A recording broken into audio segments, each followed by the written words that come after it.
आणि त्या गाभाऱ्यात आज ही कुठली घाणेरडी लोक जाऊन तोडफोड 4 पैसे खायचे, भ्रष्टाचार करायचा, ती गोष्ट लावून धरायची. आणि काय केलं आमदारानं?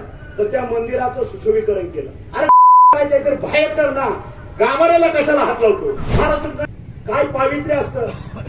नवरात्रात आपण किती कडक त्या ठिकाणी भूमिका घेतो, शिवता होऊ नये, हे होऊ नये, किती काळजी घेतो.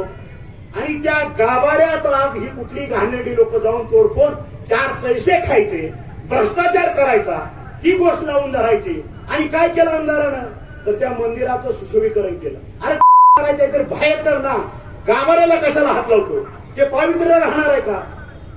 ते जे काही शक्ती आहे ती शक्तीपीठ आहे, त्या शक्तीपीठाचा आदर केला पाहिजे, तो पावित्र्य राखलं पाहिजे.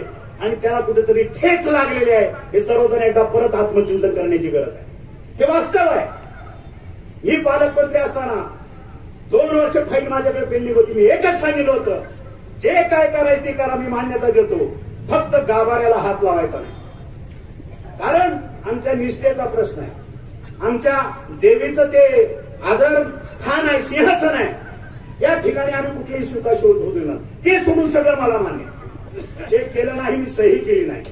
आणि आता ज्यावेळेस 24ला सरकार पुन्हा बदललं, नवीन सरकार आलं, आमचे सीएम साहेब गेले, नवीन सीएम साहेब आले त्यांच्या पक्षाचे. 8 दिवसात फाईल मंजूर करून काय गुलाल उधळलं, काय केलं? ते पावित्र्य नष्ट करण्याचं पाप त्या लोकांनी केलेलं आहे. त्याची फळं मी अध्यात्मातला परत एकदा सांगतो, त्याची फळं हा परमेश्वर त्यांना दिल्याशिवाय राहणार नाही. चांगली वाईट तो परमेश्वर.